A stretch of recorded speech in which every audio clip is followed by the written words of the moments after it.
the same. If you mess with this global system, the natural cycle of things, you can't ever pull out, and that'll be the argument, right? Right. You can't stop us now, because if we Right. stop now, we're all going to burn up to death. Right, right. Wow. Yeah, it's, it's really, Really shocking when you really dig into, and again, this is all based on research by geoengineering proponents. So this is not coming from me. This is coming from their research and what the results of their research is. So it's really important for people to be aware of.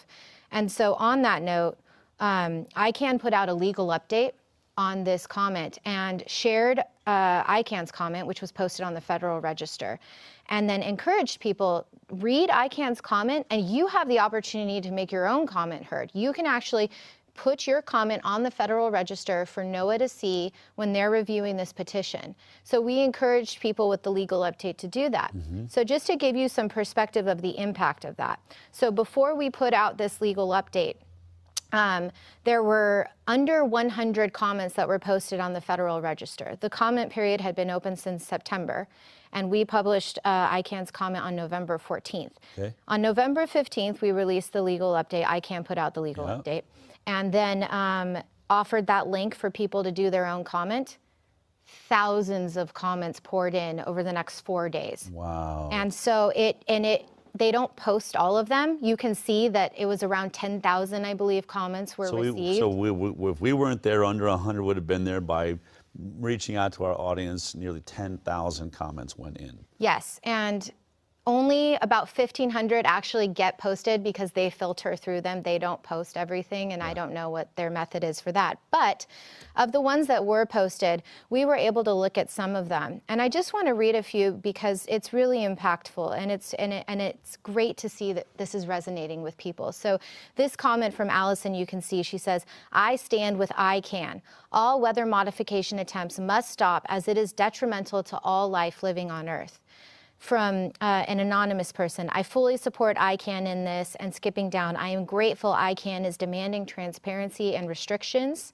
"I second the comments made by Syrian GLIM staff on behalf of ICANN. Citizens should not be blindly exposed to these airborne toxins and pollutants without their knowledge or consent."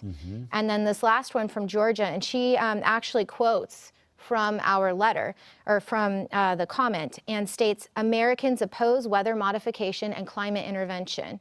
United States citizens respectfully request NOAA to conduct a rulemaking process in a manner that allows for a robust political debate on the state, purposes, impacts, and consequences of weather modification and climate intervention activities.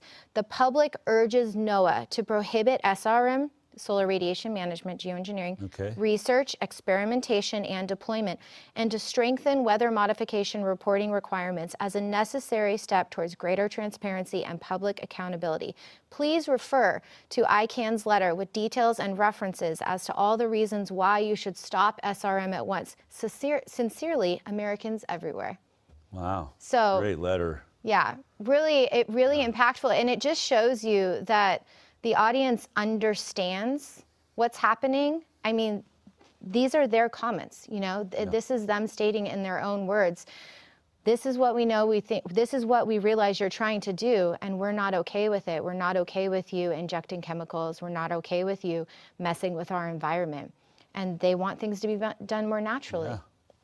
So, yeah, that was... We have a smart audience. It's great. It's great to see. I mean, I've said before, so active. So many people come on our shows, whether it's a Give, Send, Go or just a letter writing campaign, and like nobody responds. I've been on CNN. I've been like everywhere. When I was on the high wire, all of a sudden, we got the response. It blew up. I mean, it's amazing to have this great audience that we have. Yeah, and it's just a matter of raising awareness. Yeah. It's just a matter of putting this information out there. This is what they're thinking about doing. This is why it could be good. This is why it could be bad. Everyone read that comment and made their own decisions on whether or not they thought it was good or bad, and they got to publish their own comments on to the Federal Register, which is now on there for anyone to see. Right. So good. And so I want to segue now. Okay. We've been talking about injecting chemicals into the stratosphere. Right. We've been talking about using airplanes to do that. So there's another way that... So are there planes that fly as high as the stratosphere? Because I always thought they were sort of below that line. Most planes do not fly in the stratosphere. There are personal jets that can fly. So typically a personal jet can get up to a ceiling of around 43,000 feet. So there are some personal jets that can fly in the stratosphere. The military does have a few planes that can fly into the stratosphere. How high is the stratosphere usually?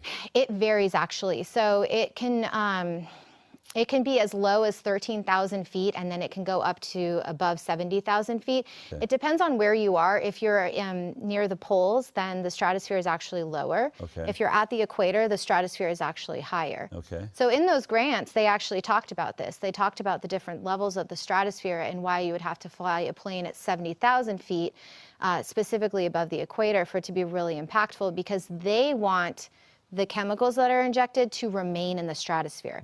If they were to inject them in the troposphere, they would fall down within a few days. So they wouldn't really have an impact. The troposphere is the lower level, and that's where most commercial planes fly, or most planes, yes, in general fly. If they inject the planes if they fly the planes really high, or even balloons, into the stratosphere, and they inject the chemicals up there, that's when they can stay up there for a year or two, and that's when they can have that cooling impact. And again, this is modeled after what they saw happen when the volcano erupted and injected the sulfur really high into the stratosphere. Okay. So we're not just looking at these planes flying high in the stratosphere and injecting chemicals. We're looking at low-level planes that are being flown and injecting chemicals and spraying as well. And so what we did is we did a deeper dive into the military spraying pesticides and different chemicals. And so we actually have already released a legal update on this and received a really positive response to that in terms of people understanding the information, and now they're going out and wanting to learn more about if there's any spraying in their local area. But basically, we discovered that the United States Air Force has a specialized unit that's dedicated to just spraying these chemicals. There's over 20 dangerous chemicals that they're spraying. We know that these can cause health effects as severe as cancer. Okay. And so the legal update explains all of that. But I want to kind of go into this a little bit more to explain the evolution of some of our research to you and how we've expanded our subject matter from just plane spraying. So basically, you'll see here, these are the C-130 airplanes. These are being loaded with chemicals. This is from the Air Force website. Okay. You'll see here now the planes are spraying those chemicals. And again, these are at really low levels. And this isn't just, out in a field. This is actually in residential areas that they're doing this. And the idea is for mosquito control and other measures. For example, on the screen, you're going to see a map. So we asked for the maps. We wanted to know where they were spraying. Okay. And so this map, it just shows you how off balance this seems, right? So this map shows circled areas that they avoided when they were spraying. This is near Langley Air Force Base in Virginia. This was for mosquito control. So they were spraying for Dibron or Naled, which is an organophosphate that will kill adult mosquitoes. So, and by the way, it's banned in the EU. They don't even use it there. Wow. But our military is spraying it here. And obviously, if it's over mosquitoes, it's over people. Right. Can we imagine that at least in this, I mean, it looks like they're doing it just like we would imagine describing chemtrail, these lines in the sky. Does it leave lines? Do you think the people looked up that day and saw what, this looks like? Are they seeing lines in the sky when this is being sprayed? Yeah, so you can see in this image that in that particular image, you can see a blue cloud basically from the spraying. It's not going to look like those lines that you might see in that image, but you will be able to see this spraying. It's not just entirely translucent. Okay. So you would be able to see it if it's happening. But just looking at this map again, the circled areas, those represent areas that had bald eagles' nests. So they avoided the areas with the bald eagles' nests so that they wouldn't kill the baby bald eagles.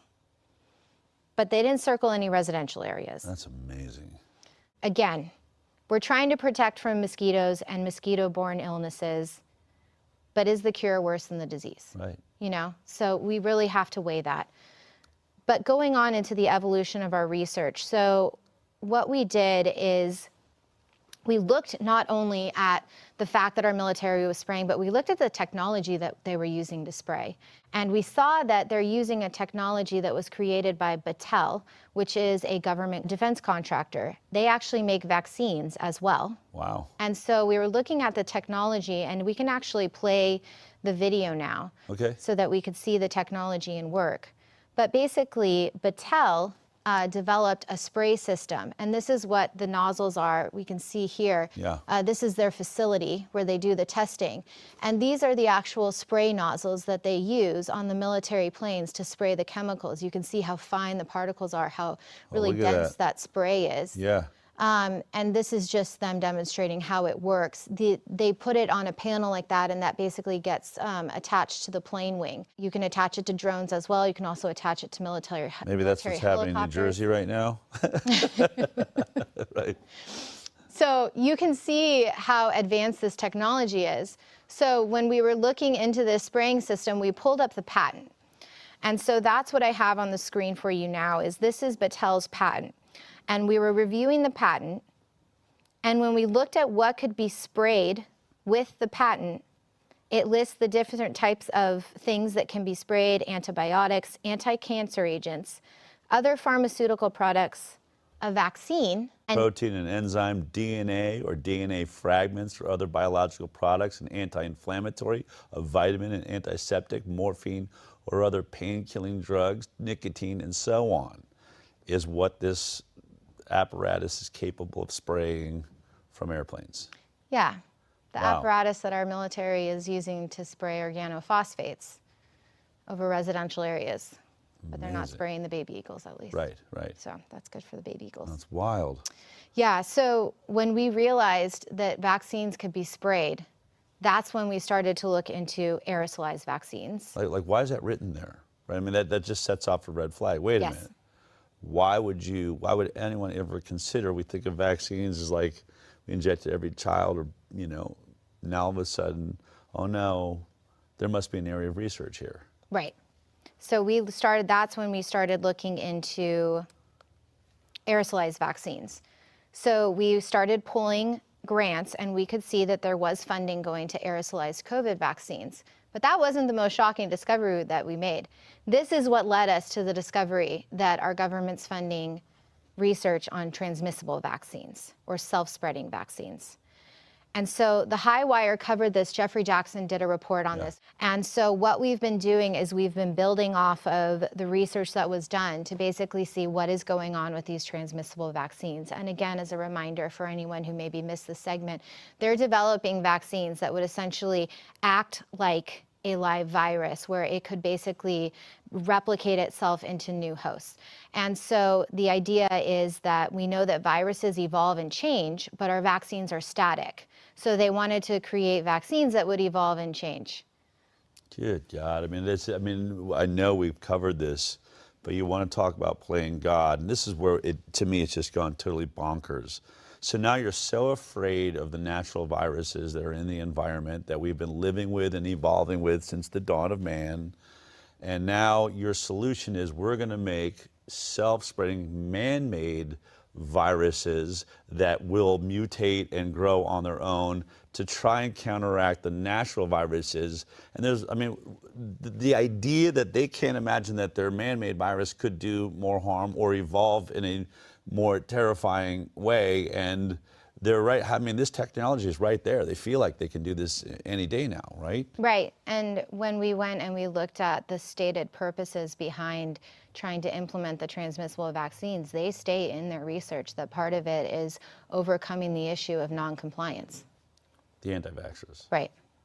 Or the vaccine hesitant. Right. Yeah, we need to do something that they can't avoid it any longer. Right.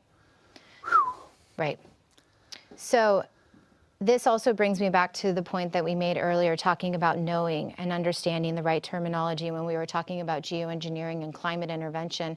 So what we saw after we made this initial discovery is that we have to be really nuanced with the language that we're using in the FOIA requests that we send out. We have to pay attention to how that language is evolving. Mm-hmm. When we first started sending out FOIA requests, we were asking for information on self-spreading vaccines. And then we came to learn that they're actually using the term transmissible vaccines. So we've been sending out FOIA requests. On the left, you can see one that we sent out on behalf of ICANN for contracts to Autonomous Therapeutics. On the right, we've started asking for communications to see what the government is saying to these researchers about these technologies and where they're at. Okay. But as we go through this process, we have to be so careful with the language that we use in these requests.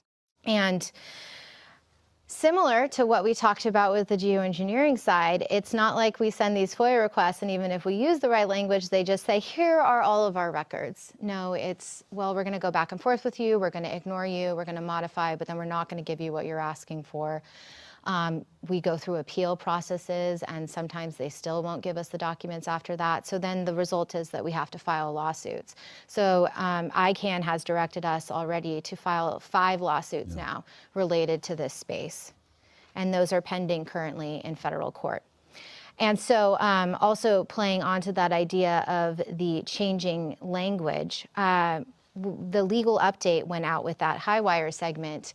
And initially, before the legal update went out, on the left is Autonomous Therapeutics website. On their website, they said that they are developing artificial immune systems that are inhalable and variant-proof. That was on their website, right? Well, then the Highwire breaks the story that they're getting funding from the government and puts out a legal update. We go back to the website and, oh, wait, now they're developing precision medicines that are disease-activated and resistance-proof. They took out that whole part about artificial immune systems and being inhalable. So that's kind of interesting. Wow, that is. So it just really goes to show you that, you know, raising awareness again on these issues is having an impact. So, you know, I want people to feel encouraged and inspired that the things that ICANN are doing, the information that ICANN is putting out is making a difference. I mean, the company is changing their website. And this is after that information came out and ICANN broke the story. Fantastic. So, unfortunately, the transmissible vaccine issue does not stop at humans. Okay. So, there's a department at the DoD called DARPA, the Defense Advanced Research Projects Agency. Yep. And the DARPA has a program called PREEMPT, which is Preventing Emerging Pathogenic Threats. And under this PREEMPT program, DARPA is funding research to look into the issue of spillover or jumping. And that involves diseases, basically, or viruses jumping from animals to humans. And so they wanted to look into the use of transmissible vaccines among animals to prevent spilling or jump over to humans. Guess what company they're using for that? Autonomous Therapeutics that have got the self-spreading artificial immune systems. Precision medicine now. Precision medicine now. Wow. So what we did is, and in this one specifically, the DoD is using Autonomous to study the airborne, highly pathogenic aviation influenza flu and viruses, and that's a quote. So that's bird flu. So that's what they're having. I keep thinking about the shows we did with Geert Vanden Bosch out of Belgium, who was just really terrified of how we were pressuring the coronavirus with a failed and leaking vaccine program. And you just imagine, with all of their fear of a bird flu that jumps to human beings, if they start doing things like this, like, you know, giving self-spreading vaccines, so, you know, man-made viruses to these animals to try and counteract it, what happens if you pressure, you know, you basically are teaching this, you know, avian flu to work out, and they very well could create exactly what they're worried about, pressure in a way that it actually just jumps to human beings and they advance it and accelerate what's taking place. I mean, it's just so short-sighted. Exactly. And you're right on it, Del, because what they did as part of funding this and doing this research is they wanted to look at studying the use of transmissible vaccines for Marek's disease. So if anyone is a chicken farmer or has their own chickens, they're probably familiar with Marek's disease. And I'm going to explain what it is in just a second. But the only treatment for Marek's disease industry-wide is vaccination. And on the screen is actually a $1.7 million grant that's going towards studying this. But let me tell you a little bit about the Marek's disease vaccine and Marek's disease itself. So Marek's disease was not always present. Previously, when we used to have chickens just free-ranging and being out in the sunlight, taking dirt baths, being exposed to the elements, foraging, they didn't have this disease. This disease didn't come about until the mid-20th century when we had the introduction of big ag and industrial farming. And so you move the chickens into these crowded conditions that you see there. They're bred so that the chicken breast is so large that their legs break. That's what that image is right there. Wow. Their beaks are, you know, trimmed trimmed down, or they're debeaked basically. They can't peck at each other in the close spaces. So these are really terrible conditions. So you can imagine that disease is going to fester and spread. And so that's really how Marek's disease became a huge issue, is because of big farming. And just to give you an example of the different in the eggs that they produce, at the bottom you can see the egg on the left. That's from those free-range chickens. You can see the color of the yolk, and it just looks much better, much healthier. It's got way more nutrients. It's much better for you. On the right side, that's an egg that's produced by one of those poor chickens in the Big Ag Chicken Farm. Yeah. So the solution that they came up with for this issue of Marek's disease just spreading, and it can wipe out a flock. So the issue that the solution was, well, we're just going to start vaccinating all of the baby chickens on day one against this disease. And so this is a video. Let's go ahead and play this video and watch it together. My name is Brian Jordan, and I'm an assistant professor here in the departments of population health and poultry science. So my job focuses on the interface of how our production practices influence our disease management strategies, and then how our disease management strategies can be incorporated into our current production practices. It's very important to think about all of our chickens, meat chickens, egg-laying chickens as well, because ultimately the health status of those birds is going to translate to, potential health factors for humans. For many of our poultry diseases, vaccination is the best control strategy. We produce so many chickens, you can imagine that we couldn't vaccinate each chicken individually. Our chickens are typically divided into groups as they come through out of the incubators and hatcheries and come down the processing line, and then they are spray vaccinated with one of any number of respiratory viral vaccines, some bacterial vaccines. On the coccidia side, I'm currently working on trying to design some assays to be able to profile and differentiate these strains, which will allow us to have a much better idea of how well our vaccines are infecting, replicating, and developing immunity in our birds versus how much of a field challenge we actually have. So if we can maintain the health of our birds, especially maintaining their gut health, then a lot of times we can prevent the prevalence, the distribution, and the growth of a lot of these bacteria. And if they're not growing in the bird, then they're not going to get on the meat, contaminate any kind of meat or table eggs when they go into the food chain. Any of the chickens that are at those large farms, they're getting vaccinated on day one for Marek's disease with the Rispens vaccine, or Rispens vaccine. So let's talk about that. So Marek's disease is a chicken herpes virus, and it's considered not treatable. It's considered preventable by vaccination. And so the poultry farms, just like that one, use the Rispens vaccine, and that's the spray vaccine. And so they'll put it on some of the baby chicks, put them out with the other baby chicks, and then it'll spread. So that all of the baby chicks are vaccinated, and then that's supposed to protect them from this horrible Marek's disease. The problem is, and you were just talking about this, that the vaccine is leaky and it's transmissible. So it causes the disease to become more virulent as a process. And so what we see then is again, it's an issue of, is the cure worse than the disease? I'm going to keep coming back to that. So this is already known and admitted among the science community. And so, for example, this article from PBS News, it states it right there for us. This chicken vaccine makes its virus more dangerous. The deadliest strains of viruses often take care of themselves. They flare up and then die out. This is because they are so good at destroying cells and causing illness that they ultimately kill their host before it has time to spread. But when you have this vaccine that reduces symptoms but doesn't stop transmission or prevent infection, then it's going to actually cause the virus to evolve and become more dangerous. And so that's what we're seeing here. And this is from one of the researchers that's a part of this study at Penn State University, that grant that we were just talking about. He says, vaccinating birds kill unvaccinated birds. The vaccination of one group of birds leads to the transmission of a virus so hot that it kills the other birds. Wow. It's just really interesting too, and we can go ahead and play this video just really quickly to show you the level of advancement of this technology.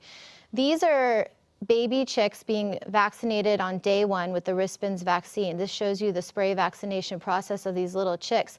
This video is actually explaining to you that you can actually, the vaccine canister itself has a chip in it. So the farmer, or the person who's controlling this big agricultural production can actually see the chain of the vaccination going. They can track it on their smartphone. Wow. So there's just a lot of money in this. So inside each one of these birds, they can actually track. There's something in there that's, or is it just a chip of the group being sprayed? Yeah, it's a chip that's related to the tank that vaccine comes from, basically. Got it. But it's just showing you that there's a real level of depth and technology to this.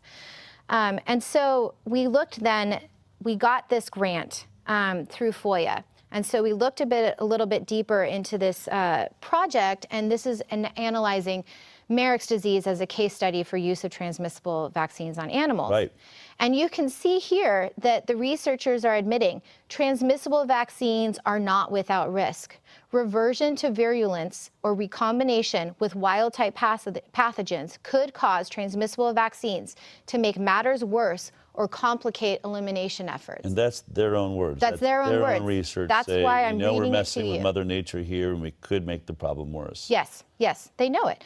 Because the purpose of this, as it says on the slide, is to determine whether the transmissible vaccines could amplify vaccination campaigns or whether they could cause adverse evolution. And so we looked at this project further, and we looked at the research goals, and just going through them quickly, they want to model the effects of transmissible vaccines on disease ecology. They want to use animal experiments in the UK to measure transmission potential. They want to enrich virus and vaccine data, and they want to test these methods on virus samples. And then they want to, oh wait, AIM-4 is actually redacted. So I can't tell you what the fourth goal is. Wow. Now we have to fight about this one until we can find out what the redacted information is. Wow. So that just goes to show you Right. that process that we go to. It's like sometimes we'll get the records, but then they'll have all these redactions. And we've obviously seen this a lot with the COVID-19 vaccine Right. productions. Yeah. And so we have to just go back and forth to find out what's under that black box for AIM-4, Right. you know? I mean, it's really scary because, I mean, and I think people might be sitting there saying, well, wait a minute, how do we get vaccines? I thought we were talking about, planes and flying, but we've got to go back to the technology that you had at the top of this. You have sprayers that have been designed by a company. One of the things that they say that they can spray is vaccinations. You're watching these droplets and spray being put on birds that's being used. Now imagine that just going up in the sky. And now we also see, as you've pointed out, self-spreading vaccines and vaccine programs designed for aerosolized vaccinations. They can do it to birds, they can do it to us, and then look at the consequences that they're doing it anyway, even though, like, we recognize we may be making this virus much worse, we may be making it hot. And as you've pointed out, that sort of ties this all together. Once you start doing this, you're making it impossible for all the birds that aren't vaccinated. For all the people that want to have an organic farm, you are making a disease now so deadly that it'll just wipe out organic farms that aren't vaccinating, because these chickens, if they come in contact with those chickens, they'll kill them. Right. And this is the model that they're using to consider, using transmissible vaccines in humans. Right.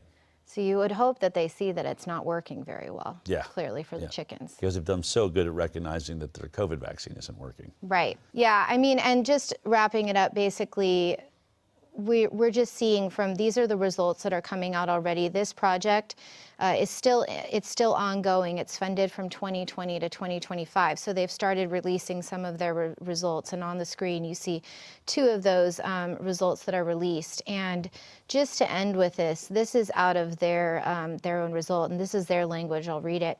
We show that the direction of selection changes over time, such that initially, most emerging vaccine escape variants will be generalist pathogens that are better at infecting both vaccinated and non-vaccinated hosts, but that over time, most new variants will be specialist variants that grow better on vaccinated than non-vaccinated hosts. Wow. So they're admitting right there, ultimately, the vaccinated are going to be more susceptible to the future pathogens. Right. They're actually weakening their birds, which we've talked about with COVID, which Geert Vanden Bossche has said in human beings. He's concerned that as coronavirus continues to mutate now, that the ones at risk are going to be the ones that got the vaccinations. Right. And here we see it in the animal models in the animal world. The scientists that even believe in this, not us, it's in our opinion, saying this appears to be a future issue. Right. Right. Yeah. Wow. It's really shocking stuff. It's really amazing, and I want to thank you for taking us on that. It's complex what you're doing, and it's wild to see the rabbit holes that they take you into these other spaces. When we look at this, eventually we got to a place where we were, we've sued the government in the vaccination space, and we've proved that they're hiding something. So right now, I think you listed we have 5 or 6 or nearly 10 different outstanding lawsuits just in this space for information they're not handing over yet. Correct, yeah. We have currently 11 lawsuits pending in federal court. 11 lawsuits. Yeah. Wow. And it's unearthing things that we never expected. I mean, it's fascinating. This comes sort of back around that, here we're like, okay, well, let's put the vaccine, here's the vaccine department. And then you're like, oh, I'm going to go look at the sky. And then it just brings it back, wait a minute, aerosolized vaccines, and we're back into, these people are crazy. That's what it says to me. Yeah. Catherine, you're doing such amazing work, and I want to thank you. This is the first time we've ever met in person. We're usually on a Zoom like this, going through a PowerPoint like this. What were you doing before this? Working for the government, working for a court, and then in private practice as well, but always as an attorney. What do you think of this work? I mean, it's fairly specific. I mean, when you got into it. I will tell you that I never thought that I would be here doing this work. But it's such a blessing. It's so rewarding. It's incredibly interesting. Yeah. But most of all, it has the potential to be so impactful. And so I'm just so grateful to be able to work on all of this and to really just try to educate and raise awareness, and to be able to prepare the materials basically so that ICAN gets to do that. And to see the response that people are having, that these things would go unchecked, that they have like open to the public, but no one in the public knows that there's this comment period, except that now you're looking at it, and we are taking something that would have had 90 people and making it so that 10,000 people are weighing in, which I know is having an effect, at least slowing the roll on this until we can hopefully get the government to start looking at this. Obviously, this is information I'm going to personally send over to Robert Kennedy Jr. as he takes over HHS and say, look at what's going on. Can you get on top of this? Can we, figure out how we can, stop this and get sane about delivering vaccines? I mean, look, if they're vaccinating wild animals and pressuring viruses there, I really am concerned they're going to create the exact problem that they're so worried about. And so see, just like the Wuhan lab. See, we needed to be ready for a coronavirus. No, we didn't. You caused it. Yeah. Right? It's amazing. All right. Well, I can't wait to see what we discover in the next quarter.